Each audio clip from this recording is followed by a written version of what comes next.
சாதத்தை இப்படி சாப்பிட்டால்தான் ஒரு நோய்களும் வராது. தினமும் அரிசி சாதம் சாப்பிடுவதால் அதிக அளவில் சர்க்கரை நோய் வருவதாக பலரும் சொல்கிறார்கள். ஆனால் அது தவறு. நாம் எப்படி சாப்பிடுகிறோம் என்பதுதான் முக்கியம். இன்று குக்கரில் வேக வைத்த சாதத்தை பலரும் சாப்பிடுகிறார்கள்.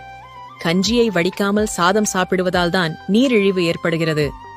சாதம் வடித்த கஞ்சி சூடாக இருக்கும்போது சிறிது உப்பை போட்டு பருகினால் கண் எரிச்சல், பித்தம் ஆகியவை சரியாகும்.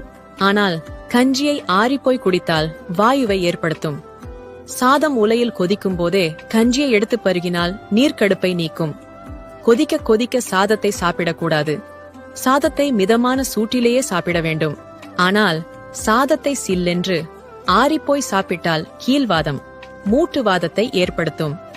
பழைய சோற்றை சாப்பிடுவது உடலுக்கு குளிர்ச்சி, வலிமை தருவதுடன் வயிற்று கோளாறு, அல்சர், மூட்டு வலி, தோல் நோய்கள் ஆகியவை பாதிக்காமல் பாதுகாக்கிறது. பழைய சோற்றில் தயிர் ஊற்றி சாப்பிடக்கூடாது. மோரை கடைந்து ஊற்றி சாப்பிட வேண்டும். பச்சரிசி சோற்றில் பால் சேர்த்து சாப்பிட வாதம், பித்தம் நீங்கும்.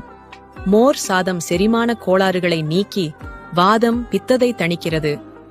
வாழை இலையில் சாப்பிடுவதால் அதிலுள்ள துவர்ப்பு சத்து உடலில் சேர்ந்து நன்மை செய்கிறது.